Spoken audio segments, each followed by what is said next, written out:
Carpe diem, my name is Ultranatic, and this is Total Drama Reviews. This is where I, as a lover of animation and reality shows, look over the show and combine them together. What's that? Look at the title. Huh, that's weird. I don't remember an episode of the original series being entitled Venthalla. Maybe it's a lost episode. Well, I'm excited to discover it for the first time, so let's watch our favorite teenage characters and the reality competition antics. Hey! Sorry, it's my belly. Did the main characters have a run-in with the age regression device from Kim Possible a Stitch in Time? Oh, that's what this is. Funny, because I'd forgot my reaction to it despite teasing it in the last review. Well, what exactly is this dumb little fanfiction that somehow got turned to an actual cartoon called anyway? Well, it's apparently called Total Dramarama. How to sum it up? Well, remember how great Muppet Babies was? A show taking beloved family characters and aging them down for a much younger demographic. It also inspired other shows like A Pup Named Scooby-Doo, Tiny Toon Adventures, and... Hey there, everybody, it's... No! And I guess because Total Drama saw the great potential with this idea, they decided to do the same by taking some of the most recognizable characters and making them 4-year-olds, being supervised by Chef Hatchet in this new spin-off show. So, let's see these characters as you've never seen them before. This is Total Dramarama Venthalla. So we first start off with a different theme song, which makes sense. Total Drama used a different theme song for its other spin-off show, The Redonkulous Race.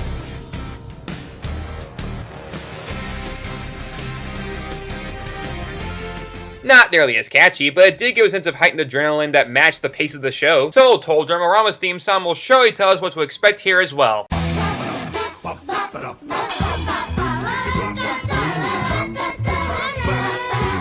This is a song? This is supposed to be music? This is popular? What?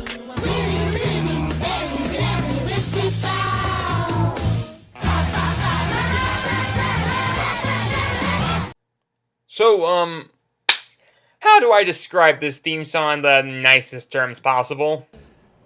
Awful! This is easily one of the worst theme songs I've ever heard in my life. And this is coming from a guy who listened to the frickin' Nutshack theme song. I don't think they even wrote sheet music for this. They probably just went to the nearest kindergarten they could from the animation studio and asked the kids to sing whatever came to their heads. And this children's choir sounds awful, but the kids shouldn't be to blame. It should be whatever person was instructing them. And since I looked through the credits, which probably displayed the literal direction process, I happen to not see a single credit for the direction outside of the animation. So my observation is that there was no direction whatsoever. And it's only the first 20 seconds of the episode. Somebody spray me with nitroglycerin now. No, I can't get off that easy. Let's see who our characters are. Well, we have a few invisibles like Bridget and Gwen. I stand by that. Some lesser remembered like Beth and Cody. And then some fan favorites ranging from the pre-merged Courtney, Harold, and Noah. Decent choice including him in there. And after merged, Owen, Duncan, Lashana, and as of last episode, Izzy. And to top it all off, we have... Usually Chef gets us pizza for lunch at least twice a week. Jude from 16? Huh? Okay, this brings up one of the more important details to remember about this show. It is, here in big capital letters, not canon. Repeat, this is Dragon Ball GT levels of canon, meaning not canon. Absolutely none of this affects the Total Drama characters that we know and love. So if you happen to hate these kids, you can always stop watching this show and go back to the original. But if we follow that logic, this hate base would be a lot smaller. I digress. How does this episode start? I finally won a Toy Crane Prize surprise! Well, whoop-de-doo. Did you scoop up anything good? Last year alone, there were 43 crane-related deaths. Gwen, that might be a statistic about real cranes. The article just said cranes. Okay, I have a 3-part question for that little girl. Who are you? What have you done with Gwen? And whatever you've done with her, can you keep her there? Because I think I prefer you. I mean, that was funny. Dark, but funny. Ironically, it's the kind of humor I expected from teenage Gwen. Clutching the Sally doll from Nightmare Before Christmas, morbidly giving details about death with little regard to semantics, and then finally lurking back into the shadows. If Disney's Lilo mixed with Wednesday Addams, this is the product of it, and I want more. But sadly, new improved awesome toddler Gwen is not the focus of this episode, as Owen is showing off his super fantastic Uber ball that he won from a crane machine filled with other product placements. Sweet. And it only cost me $78 in quarters. Okay, what 4-year-old gets an allowance that comes remotely close to that amount? Did he just have a side business being other people's vacuum cleaner? I mean, it is Owen, he'll put anything in his mouth and swallow it. I know it's gross, but tell me I'm wrong. But many of you might ask the question, what does any of this have to do with reality shows? Well, there's confessionals. Whenever there's a chance to cause anarchy, I like to take it. And that's it. There's literally no other connection to any kind of reality TV. It's just kids in a setting with minimal supervision doing whatever they feel is best. Oh wait, that's Kid Nation, and that show was great. This is more like the preschool version of The Real World, or maybe Jersey Shore, except less obnoxious characters. And while I'm not thrilled with that idea, Last year alone, there were 43 crane-related deaths. it's already a step above this. But Noah reminds him of something. Careful, Owen. You know what Chef does when he catches us with toys from home. Or maybe that's Mike from Revenge of the Island in Noah's Rugrat body. Hi, Mike here, to explain why I would be great for the next Total Drama. Does that make you feel like you're failing as a teacher? Ask that question again. Someone's feeling a little touchy this morning. Yeah, that's definitely Corey Doran. That's a pretty distracting recast, though it's definitely less distracting than having Carter Hayden just do it again. You know, you guys did such an awesome job on the last game that I don't want to mess up your mojo. But because Chef Hatchet has the Prince John method of just stealing things from people who can't fight back, Owen is instructed to keep it safe. But What's the point of showing us your Uber ball if you're not gonna bounce it? Drew Nelson, I hope they informed you that Johnny Test is no longer airing, so trying to voice him here is not gonna get you an extra paycheck. But yeah, Duncan is the official villain of the kids. Because if Heather was in this cast, she'd probably just be another Angelica Pickles. Bouncing it is a bad idea. Or is it the best idea? Oh yeah, this episode's humor. Calling it a mixed bag is like calling the Statue of Liberty a tall woman. It was like Christmas in a closet. Only it's not Christmas, and that's not a closet. I mean, to its credit, none of the jokes in this episode are terrible, but many of them don't go anywhere and are just confusing. For example, On the one hand, Noah is right. On the other hand, Duncan is right. On the other hand, hey, whose hand is that? probably whoever you're sitting on and can't breathe. Also, I don't get it. He randomly has 3 arms. Why is that funny? That's an ending to a Twilight Zone episode. Maybe we should put a laugh track over some of their other endings. Look, I don't belong in heaven, see? I want to go to the other place. Heaven? Whatever gave you the idea you were in heaven, Mr. Valentine? This is the other place.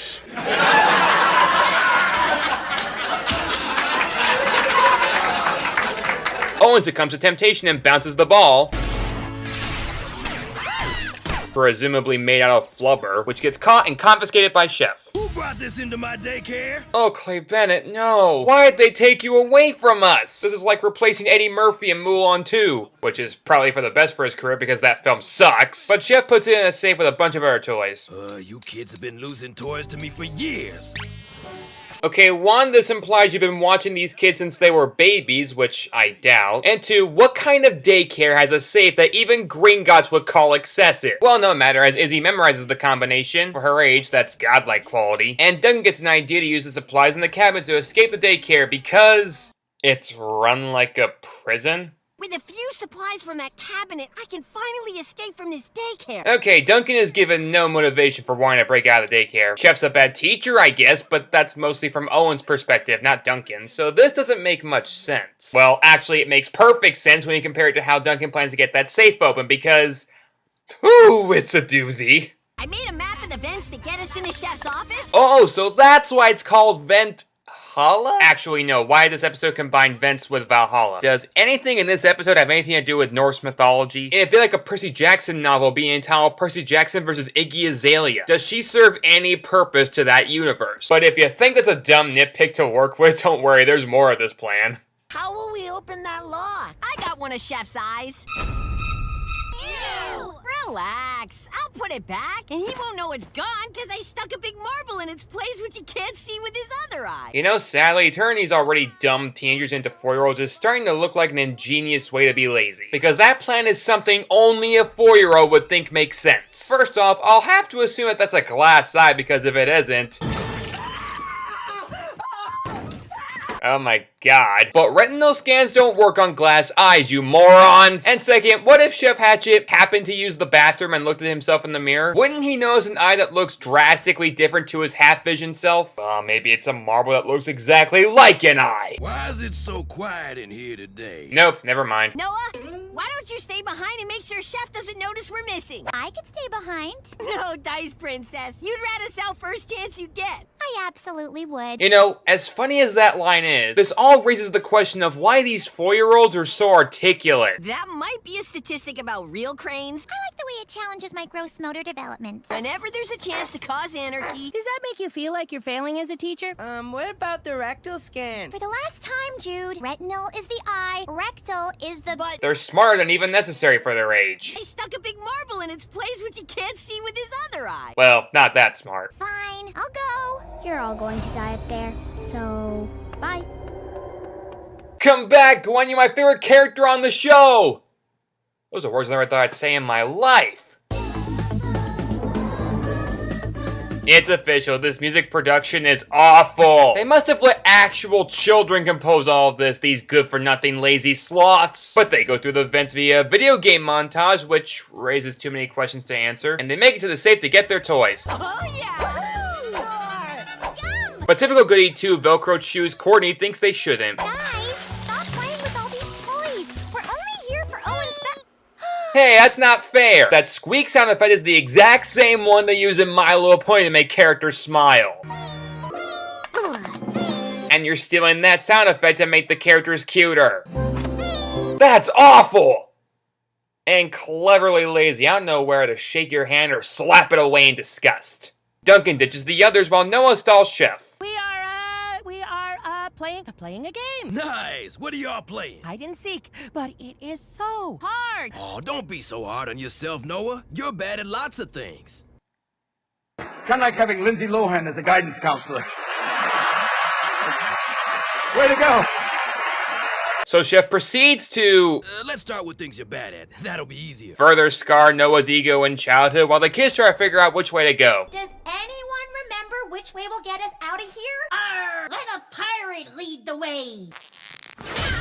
Why did that make her angry? Does she not know that in an alternate future he keeps his entire team safe in a reality show multiple times? Or is she somehow aware of the fact that he screws her over in the exact same reality? Let's see how you like it when someone messes with your love life. Arr! This pirate be lost, mateys. We're gonna die up here. Gwen will be so happy. Okay, I realize now how sick it is for me to be laughing at jokes regarding a preschooler's fascination with death, but yeah, that joke made me laugh too. I think the seat that Satan saved for me in hell has been given up, he's that disgusted.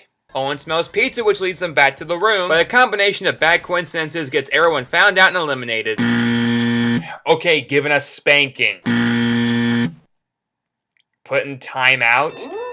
Undisciplined little punks. Owen seems to have lost his ball in the process, but it seems to fall right out of the vent. And it leads to...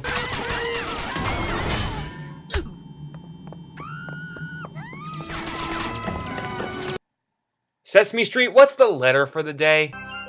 Why? That's what I thought. What business does Total Drama Go have in referencing Saving Private Ryan? This isn't even a war-based plot, it's retrieving a toy. I'm convinced the plot is crumbling as much as the school is. We still get pizza, right? This episode was... just weird. I'm not using that.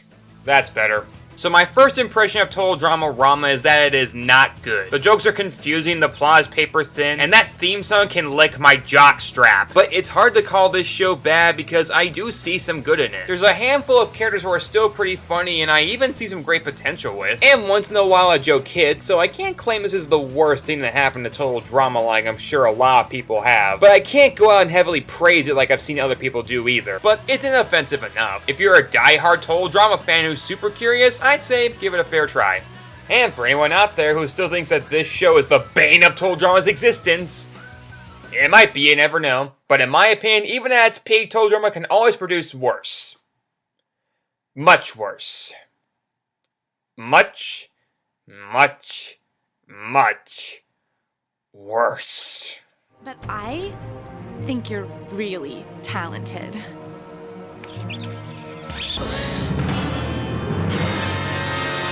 Oh, I'm ready to deal with you.